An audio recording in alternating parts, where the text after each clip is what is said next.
Olá, meus amigos, minhas amigas, sou o professor Luiz Antônio Carvalho, com muito prazer, muita satisfação. Vamos para mais uma super aula de conhecimentos bancários. E a aula de hoje é um assunto muito interessante, um assunto aí que eu tenho certeza que os alunos vão ficar muito antenados, dada a situação que nós vivemos hoje no país. É uma situação aí, uma crise sem precedentes aí, causada aí por esse maldito coronavírus, né? Por que eu estou falando isso? Porque hoje nós vamos trabalhar o assunto de noções de política monetária, né? Primeira observação que eu faço na nossa aula. Essa aqui é uma aula que a gente vai explicar, noções, cara, né? Ou seja, nada muito aprofundado e detalhado, mas eu garanto para vocês que o conhecimento adquirido nesta aula é suficiente para acertar qualquer prova, aliás, qualquer questão de qualquer prova, claro, de carreiras bancárias. Isso vai ser um conhecimento aí que você pode ter certeza que você estará super preparado, ok? Segundo assunto que eu vou falar para vocês aqui, noções de política monetária.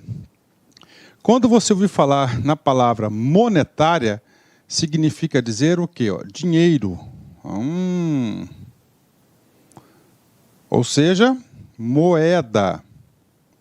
É exatamente isso, né? É a quantidade de moeda colocada em circulação de um país, tá? Então, isso aí é a quantidade de moeda colocada em circulação do país. Então, essa é a nossa política monetária. Aproveitando esse assunto, eu vou fazer um parênteses, vou fazer aqui um adendo, ou outro assunto para falar de políticas para você. Vou colocar aqui uma tela em branco, eu quero falar uma coisa para vocês. Então, nós estamos estudando hoje o quê? Olha só, vou anotar aqui, política, 2 pontos. Número 1, qual que é? Monetária. Tá? Política monetária diz respeito a dinheiro, a quantidade de dinheiro em circulação. Tá? O que é importante da política monetária? Porque ela trata da estabilidade da moeda em um país. Quando uma moeda não está estável, o que acontece? Pode gerar inflação ou deflação. Tá? Então, nós temos aqui, né, a quantidade de moeda em um país, tá? E aqui nós temos os bens de consumo. Né? Os bens de consumo, né? Vamos colocar aqui, né? O que acontece? Quando a quantidade de moeda é maior do que os bens de consumo, né? Os valores vão gerar o quê? A inflação.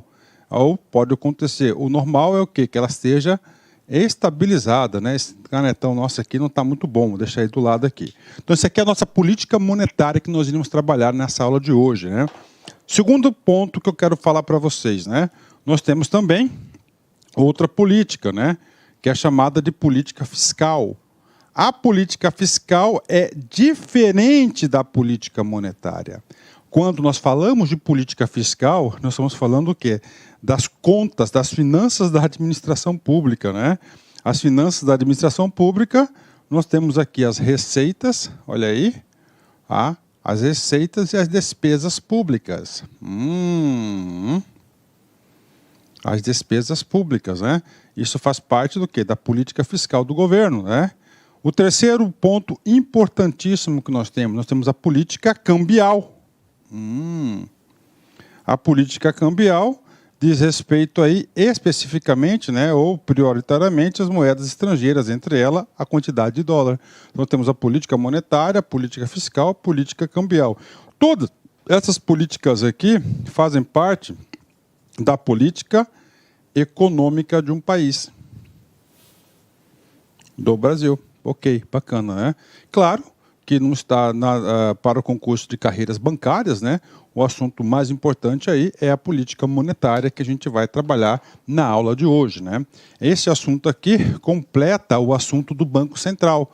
Por quê, professor? Porque o Banco Central, ele é o grande executor da política monetária em nosso país. Ele tem aí todos os instrumentos aí necessários para controlar a quantidade de dinheiro em circulação. Professor, então quem controla a quantidade de dinheiro em circulação é o Banco Central? Exatamente, é o Banco Central. Dada essa explicação, dada essa introdução, nós vamos agora para trabalhar no assunto. Então, política monetária, você vai lembrar o quê? Você vai lembrar o quê? Moeda, né? Ó, funções da moeda. Para que serve moeda, né? Vamos entender esse ativo, né? Moeda, né? Moeda, né? O que é moeda? Para que serve moeda? Isso aí, vamos lá, fala aí, né? Primeiro assunto, para que serve moeda? Primeiro, ela é o quê? Ela é o meio de troca, né? Um meio de troca, né? Então, se você tem dinheiro, por exemplo, você pode aí estar comprando o quê? Você pode estar comprando um celular. Você tem aqui R$2.000 e aqui tem um celular. Vai dinheiro para um lado e vem o celular para o outro. Então, é um meio de troca. Né? Então, isso aí é o quê? A política monetária, o meio de troca. Por isso serve moeda. O que mais, professor? Nós temos o quê? Unidade de conta. Como assim unidade de conta? De medida. Né? Você consegue quantificar as coisas. Imagine um mundo sem dinheiro. Imagine um mundo sem moeda. E fica muito difícil. Como é que você vai contabilizar? Como é que você vai pôr valor nas coisas, né? Quando eu falei do celular vale R$2.000, eu coloquei uma unidade de conta. Tá? A gente quantificou isso, né? Professor, para que serve a moeda ainda? Serve para mais coisa. Unidade de reserva de valor. Quanto mais dinheiro que você consegue acumular, mais valor você tem. Claro, esse dinheiro para quê? Para adquirir bens e serviços, né? E, finalmente, nós temos o quê? Nós temos aí o instrumento de política monetária, é a função da moeda. Então, é a política monetária, então essa é a importância do dinheiro. Professor, o que acontece? Sempre os países existiram nessa configuração? Não. Antes nós não tínhamos um sistema monetário, nós não tínhamos um sistema financeiro, né, todo ele estruturado. E aí, como é que as pessoas faziam as trocas, né? É muito simples, né? Eu quero determinado produto, por exemplo, eu quero um cavalo, né? Então, um cavalo poderia ser trocado, não sei lá, por X galinhas, X sacas de milho, X sacas de arroz e assim por diante. Quando há uma troca de coisas que não envolve dinheiro, isso pode cair na sua prova, nós temos um nome técnico para isso, que é chamado de escambo, né? Então, na prova, caiu essa palavra escambo. Eu digo para vocês que o examinador adora esse tipo de palavras. Significa dizer que é a troca de mercadorias não envolvendo dinheiro, né? Ou seja, a par do sistema financeiro, a par do sistema monetário. Então, é a ausência de moeda e a existência da troca direta de mercadorias, né? Então, nós temos aí a política do escambo, né? Professor, conta um pouquinho para a gente como é que surgiu o sistema monetário, né? O sistema monetário, ele surgiu da Europa, ele concomitantemente aí com a derrocada lá da Idade Média, lá do feudalismo, né? Os burgueses começaram a acumular capital, começaram a formação dos bancos, começou um sistema monetário e aí começou a ter a unidade de medida, né? Então, a Revolução Comercial, ele introduziu o sistema de monetização aí da Idade Média lá da Europa, dos países. Bacana, fechou? Então, ela decorre deste movimento. E, claro, o sistema que nós vivemos hoje, o sistema capitalista, é baseado na moeda. Então, isso aí é muito importante, né?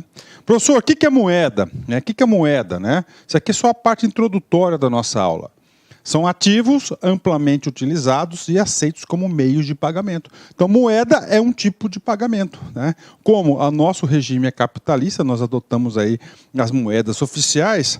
Então, o que acontece? É o meio que tem o quê? Maior liquidez. É uma liquidez plena.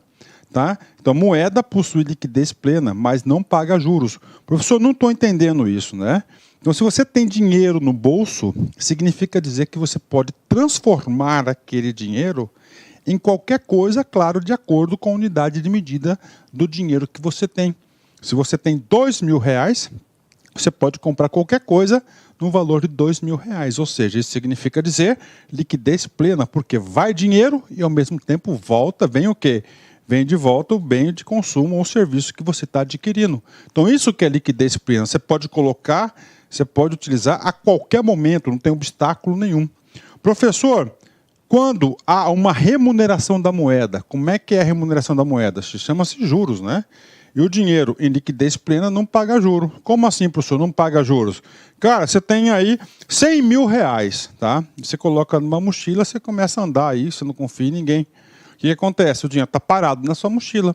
Se o dinheiro está parado, ele não vai ter o quê? Remuneração. Ele não vai o quê? Pagar juros. Agora, se você pega esses R$100.000, você pega esses 100 mil reais, você deposita numa aplicação no banco, tá? O que acontece? Esse dinheiro vai estar lá, né? Em contrapartida, você vai estar sendo remunerado com os juros, né? Em contrapartida, você não vai ter a liquidez plena que você tem, porque o dinheiro não está disponível exatamente, instantaneamente naquele momento. Ele estará o quê? Lá no banco, em uma aplicação. É claro que é quase plena, você pode sacar a aplicação e você dispor do seu dinheiro, né? Vamos lá, falando um pouco mais sobre moeda, né? Todos os outros ativos são menos líquidos, mas têm retorno positivo. Exatamente, né? Então, quando você aplicou esse recurso, né, essa aplicação, depositou no banco, ele deixou de ter liquidez plena. Professor, por que eu estou fazendo isso? Porque a gente vai estar agora trazendo elementos da política monetária, principalmente da atuação do Banco Central, né? Então, o Banco Central, o que acontece? O Banco Central, ele procura equilibrar a quantidade, a oferta de dinheiro, ou seja, o dinheiro que está em circulação com os bens e serviços. Quando há qualquer desequilíbrio em relação a isso, nós vamos ocorrer o que alguns fenômenos econômicos, entre eles aí a inflação aí, e eu acredito aí que possa voltar a inflação no país aí, dada essa situação que nós estamos vivendo, né? Vem comigo, vamos lá. Oferta de dinheiro ou meios de pagamento. Então, o que é meio de pagamento? Nós temos uma fórmula. Essa fórmula você tem que colocar na sua cabeça, mas é muito simples. M é o quê? Total dos meios de dinheiro, meio de pagamento, ou seja, tudo que está disponível. Professor, o que é o dever? Né? O dever é o depósito à vista. Esse depósito à vista, professor, é aquele dinheiro depositado nos bancos comerciais, exatamente, nos bancos, né? Nos bancos lá, né? Nos bancos com carteira comercial, que tem o quê? Conta corrente. Conta corrente, exatamente. Né? Conta corrente, a sua conta corrente, não conta poupança, conta corrente. Então temos lá PP, né? O papel moeda e moedas metálicas, moeda manual, mais os depósitos à vista aí depositados nos bancos, né?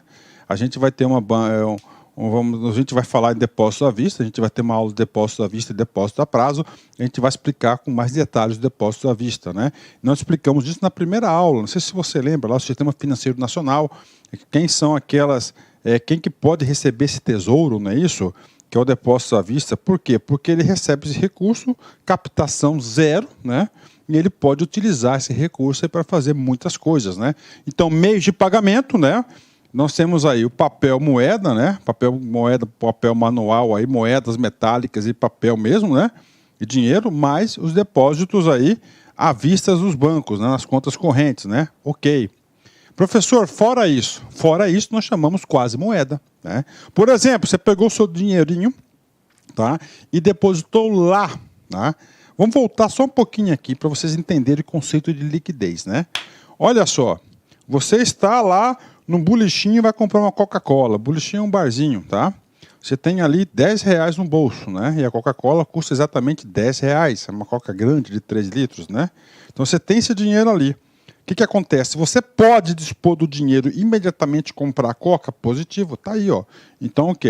PP, papel então tem liquidez plena, né? Absoluta. Agora, o que acontece?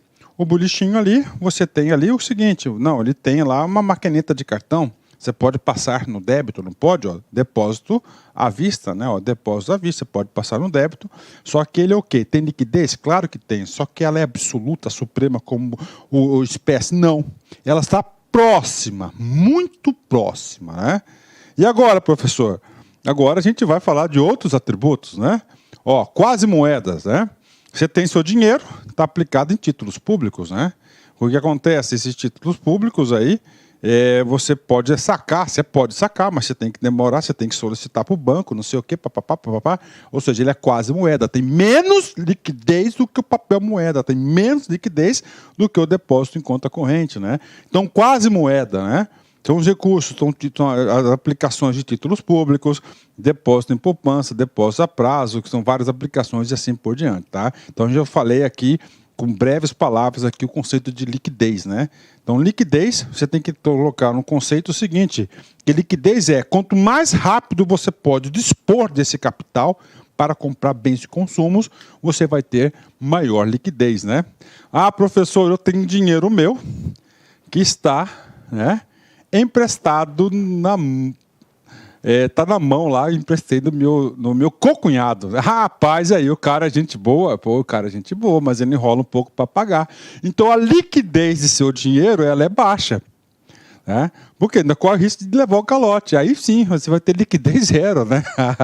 Entendeu o conceito de liquidez, cara? São essas coisas que você tem que fixar, porque nós estamos no começo do nosso curso, a gente vai ter várias aulas, a gente vai ter aulas de aplicações financeiras, então você tem que entender liquidez. Liquidez, né? É a garantia, quando você pode dispor daquele recurso.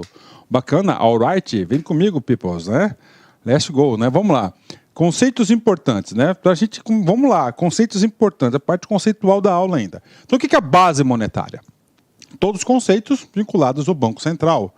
É o estoque de papel emitido, tá? A base monetária. Então, o Banco Central, como o Banco Central ele emite, não é isso? Né? O Conselho Monetário Nacional autoriza, ele emite e a Casa da Moeda fabrica. Ó a aula que a gente falou do Banco Central para vocês, né? Então ele emite, então ele sabe a quantidade de dinheiro que está em circulação. Então é a base monetária, né?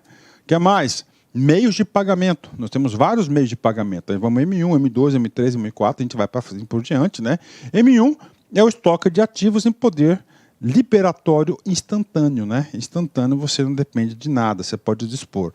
O M2, o M3 e o M4 é o estoque de ativos financeiros que podem ser convertidos em moedas. Por exemplo, eu tenho dinheiros aí na dívida pública, né? Títulos públicos, né? Então você tem o título, você pode converter esse título em dinheiro, claro que pode, né? Papel moeda em poder do público, ou seja, o que não está depositado no banco está em circulação, né? Esse aqui é fácil, tranquilo, né? E, finalmente, depósitos à vista, né? Depósitos à vista, a gente sabe que não são todas as instituições financeiras que têm aí a prerrogativa de receber, né? É um grupo seleto, né? São os bancos comerciais, são os bancos múltiplos, carteira comercial, são as cooperativas de crédito, não é isso? São os bancos corporativos e as caixas econômicas aí que detêm o poder de receber o depósito à vista, né? Dado esses conceitos, vamos agora para a tabela dos meios de pagamento, né?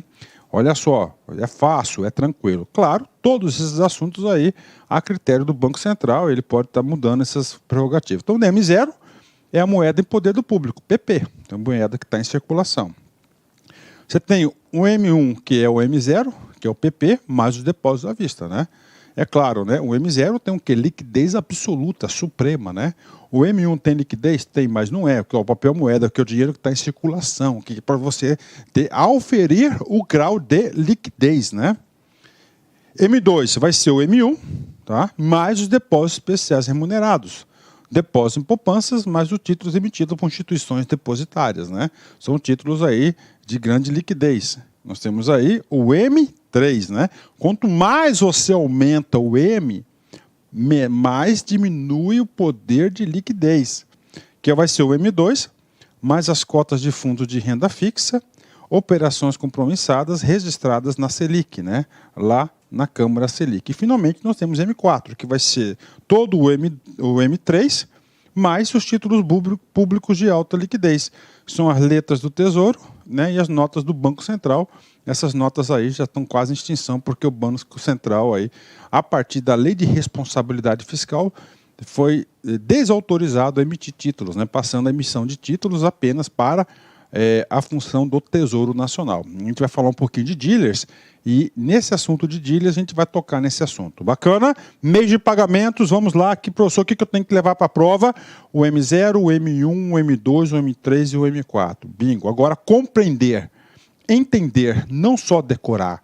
Você tem que entender, quanto menor o número, tem maior liquidez. Então, o M0, moeda em poder do público, né? E o outro, o M4.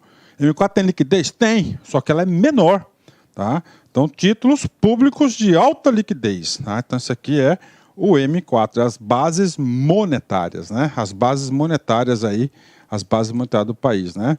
Muito importante que eu quero passar para vocês, né? Então, o M1, né, é um conceito de pagamento no sentido restrito. O que é o M1? É o papel moeda em poder do público mais o depósito à vista? Tá lá, né? pois somente é considerado moeda e é liquidez máxima. Você pode dispor a qualquer momento. Ah, professor, está lá no banco, na minha conta. Bacana, mas você pode dispor a qualquer momento, né? O M2, o M3 e o M4 é um sentido amplo, né? Possuem liquidez muito grande e próxima à moeda, mas é menor, né? E por isso são considerados sentido amplo. Então nós temos aí essas duas configurações, né? Ok? Fechou? 10, tranquilo? Então vem comigo, vamos lá para vocês ficarem super competitivos, né? Tá, baseado aí essas situações, né? Essa parte introdutória para você entender o que é moeda, política monetária, agora a gente vai na operação de prática da política monetária.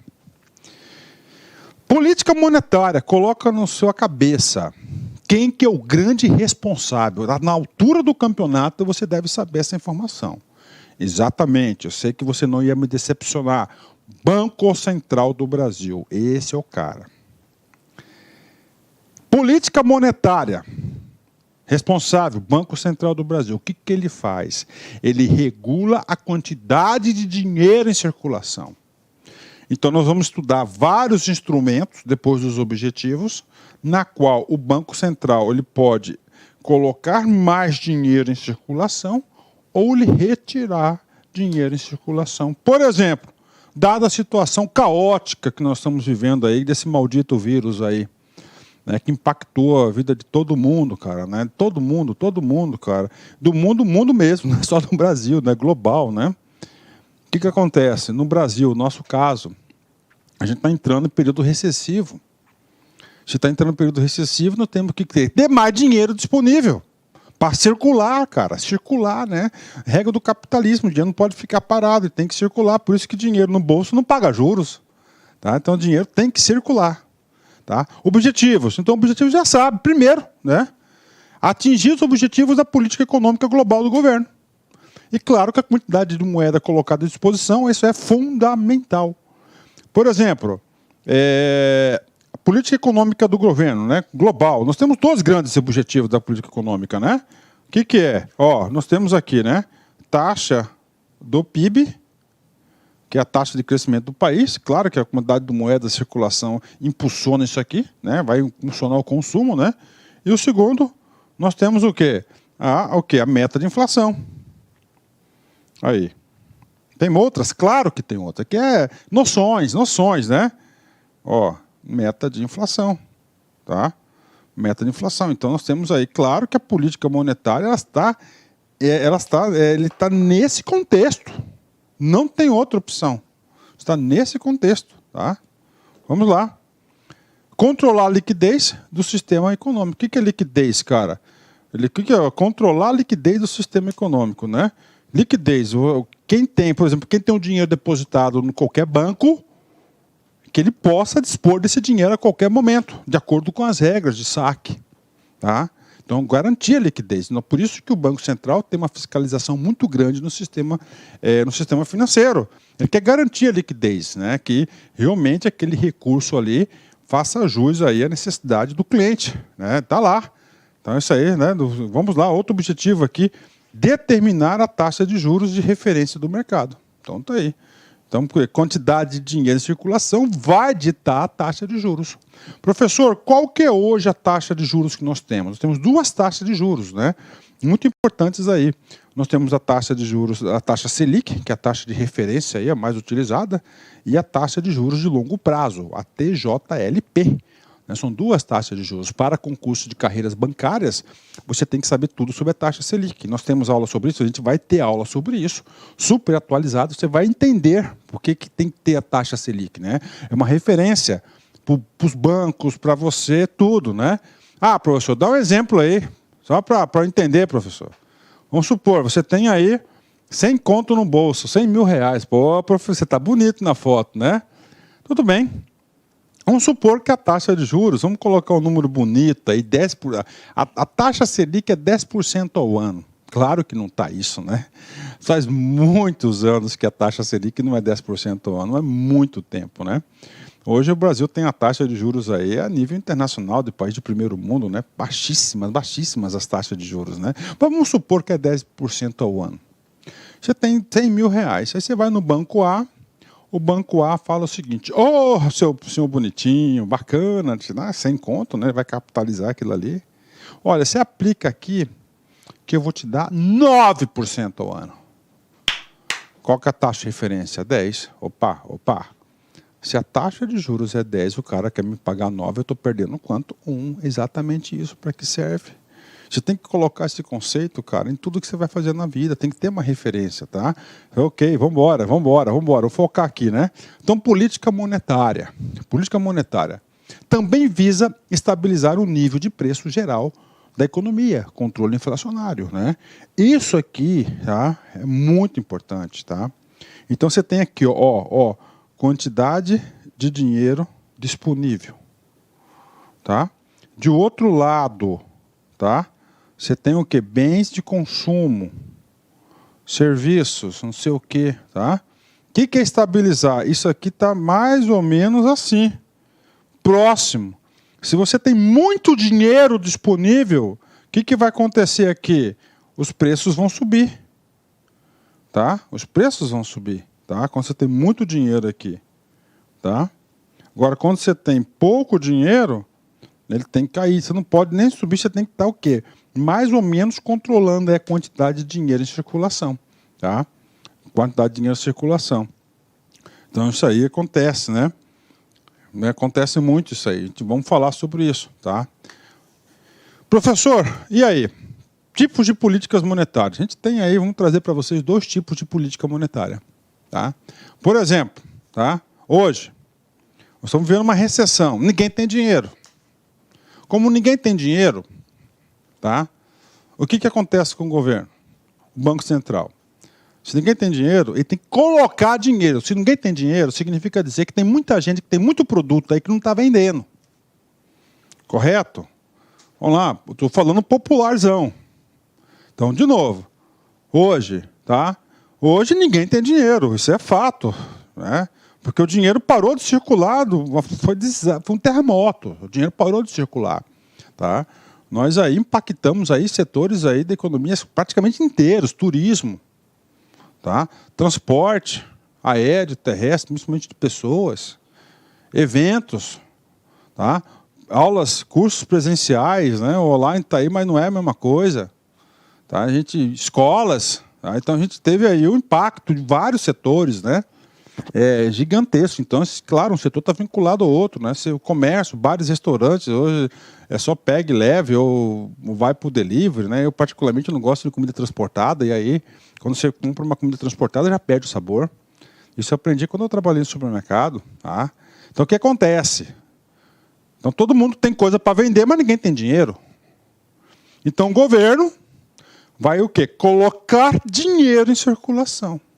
Quando o governo tem a necessidade de colocar dinheiro em circulação, o que ele faz? Ele está tendo uma política expansionista. Tá? Ele quer expandir, ele quer colocar mais dinheiro, entendeu? Utilizado em período de recessão. Ah, professor, quando o governo está financiando a folha de pagamentos, né? Pô, tá aí. É um exemplo. Tá, um exemplo. Quando o governo, por exemplo, dá lá o auxílio dos R$600, está colocando dinheiro em circulação. Para quê? Porque as pessoas têm o capital para poder comprar os produtos que estão parados. Tem que ter esse equilíbrio, né? Agora, ao contrário, né? O que acontecia no Brasil aí a gente vê o peso da idade, né? Agora, né? Nós passamos por períodos inflacionários. Eu vivi isso, cara. Vivi aqui, tá? Passei aqui, tá? Então, a inflação é o quê? Terá muito dinheiro em circulação. Quando você tem muito dinheiro em circulação, o que acontece? Acontece que os preços vão estar inflacionados. Você tem uma televisão, só uma, e tem 100 pessoas querendo a televisão. O que acontece? Ela vai estar acima do preço de produção dela. Isso é inflação. Tá? Então, aí você tem que retirar dinheiro. Como é que se retira? Através das políticas restritivas ou de contracionista. Né, que vai retirar. Então, o que está acontecendo hoje no país? Né? Não tem jeito, cara. Não tem jeito, tá? Esse negócio aí, cara, isso vai cair muito concurso, cara. Os alunos que tiverem essa visão aí vão sair muito bem. tem jeito, cara. É muita quebradeira, você pode ter certeza. Muita gente desempregada aí. Cara, e alguém vai ter que pagar essa conta. Alguém vai pagar essa conta. Antes de responder, vou perguntar para você. Quem que tem condições de pagar essa conta? O trabalhador? Não, coitado. O cara está aí no auxílio emergencial, fila da Caixa Econômica, cara. Não paga. Não tem dinheiro para pagar essa conta. Tá? Empresário? Coitado. Esses aí estão, capaz, matando um leão por dia, ou 2 leões por dia aí para poder manter suas contas. Prefeitura? Coitada. Estado? Coitado dos estados. Só tem pose. É verdade, só tem pose. Rapaz, não tem jeito. Essa conta vai ser paga por quem? Vai ser paga por quem detém a política monetária. O governo federal. Ele que vai sobrar para ele, cara. Vai sobrar para o governo federal, Ministério da Economia, Banco Central. Não tem jeito. Vai sobrar para o cara. Então, o que ele vai fazer? Ele vai ter... O dinheiro vai estar lastreado? Não, então ele vai fabricar dinheiro. Então ele vai colocar dinheiro, vai fazer dinheiro. Tá? Para quê? Para sair desse período, aí vai dar um momento que vai ficar com mais dinheiro do que meios. Aí ele vai ter que fazer o quê? Combater a inflação. Não tenha medo da inflação. Eu digo para todo mundo isso, cara, né? Cara, para salvar o país, a economia aí, cara, vamos emitir dinheiro, cara. Vamos aí pros meios, vamos salvar os meios produtivos, né? E aí é o seguinte, cara, vamos viver com inflação? Vamos. 3 anos, tá? 3 anos a gente consegue derrotar a inflação. Nós conseguimos uma vez com o Plano Real. Por que a gente não vai conseguir de novo? Tá? Por que a gente não vai conseguir de novo, né? Celularzito aqui, cara, que não deixa eu quieto, né? Ok? Vamos lá, cara. Qual que é o problema? Tá? Ok? Então vem comigo. Então nós temos expansionistas e restritiva. E aí você tem que ficar atento na prova. O cara vai colocar lá no comando lá, cara. No comando ele vai ser o quê? Expansionista. Colocar dinheiro em circulação, tá? E como que o dinheiro, como que o governo consegue colocar dinheiro em circulação ou retirar dinheiro em circulação sem fazer dinheiro? Sem fazer dinheiro é mandar lá o que a Venezuela faz, o que a Cuba faz, né? E a Venezuela lá, o cara tá com a folha de pagamento, não tem dinheiro em caixa. O que o cara faz? Casa Moeda, fabrica aí. Tá, isso aí é perverso, né? Porque você não está tendo lastro, isso aí se arrebenta, né? Arrebenta com a economia. Eu acho que a gente vai ter que utilizar esse artifício, dada a calamidade, mas por pouco tempo, né? Até pouco tempo atrás no Brasil, cara, faziam muito isso, tá? Aí depois da Constituição de 88, depois do Plano Real, depois aí do Plano Real, depois da emenda 19, da emenda 18 da Constituição, depois da lei de responsabilidade fiscal, cara, toda essa maturidade da nossa democracia, né, das nossas instituições, pararam com isso, né? Graças a Deus, né? Como que ele coloca e retira dinheiro, né? Através dos depósitos bancários, chamados encaixes, né? Bancários, né? Depósito compulsório, né? Taxa de reserva, né? Esse é um instrumento para colocar ou tirar dinheiro de circulação, isso é que sem fazer dinheiro, né? 2, operação de redesconto, a gente vai falar cada um deles. Isso aí tem que redesconto é um cheque especial, né? 3º, operações de open market, né? Do mercado aberto, a gente vai explicar sobre isso, né? E nós temos aí a 4ª colocação, que é controle e seleção do crédito, tá aí. Professor, como assim controle e seleção do crédito, professor, né? Isso aí eu falo, foi uma política aí, não sei se foi boa ou foi ruim, eu só tenho que comentar para vocês aí, e o julgamento de juízo de valor fica para vocês aí. Quando tivemos aí uma crise do subprime, uma crise americana, tá? Rapaz, que quase quebrou as maiores instituições financeiras dos Estados Unidos, lá do banco lá. Aí a crise do subprime, né? O que fizeram naquela época lá? Né? O que fizeram, né? O Lula aqui, ele pegou, cara, você vai comprar o carro em 96 vezes. Exatamente, cara. Né? Geladeira 48 vezes, cara. Rapaz, foi verdade, cara. Então o que ele fez? Controle e seleção do crédito, ele abriu as pernas, então ele deixou, né, financiamento de altíssimo, longo prazo, né? O que aconteceu? Né? E circulou dinheiro, saiu o carro do estoque, saiu a geladeira, o ar-condicionado, o micro-ondas, a televisão, não sei o quê. Então foi uma estratégia de quê? De você fazer o dinheiro circular. Tá? O negócio estava o quê? Estava em recessão. Tava lá os negócios parados. Ah, cara, então você vai pagar parceladinho. Tudo bem, aí vem o outro lado negativo, aí você faz a avaliação, que o pessoal ficou pagando esse maldito boleto, né? Eu acho que daí que veio essa maldição. Olá, meus amigos, minhas amigas, eu sou o professor Lack e com muito prazer eu quero fazer um convite muito especial para você. Você que assistiu essa videoaula é uma videoaula demonstrativa do nosso site lá, concurso. Eu estou aqui para te convidar para estudar comigo aqui na Lá Concursos, fazer o nosso curso completo, atualizado, ponto a ponto, para o concurso do Bampará 2024 e 2025. Garanto para você, se você estudar pelas nossas videoaulas, se você estudar pelo nosso método, eu tenho absoluta certeza que você terá reais chances de aprovação nesse concurso. Nós aqui da Lá Concurso, nós estamos no mercado há 15 anos e nesse período nós tivemos a oportunidade de atender todos os concursos de carreiras bancárias no Brasil e, claro, com milhares e milhares de aprovação. Professor, qual que é o valor do investimento? Acredite, pagamento único, o melhor custo-benefício do mercado, o melhor custo-benefício do mercado. Pagamento único de apenas R$ 199,90. Você vai ter acesso a esse projeto pedagógico fabuloso da Lá Concurso. Então, espero vocês aqui na LAC. Valeu, tchau, tchau.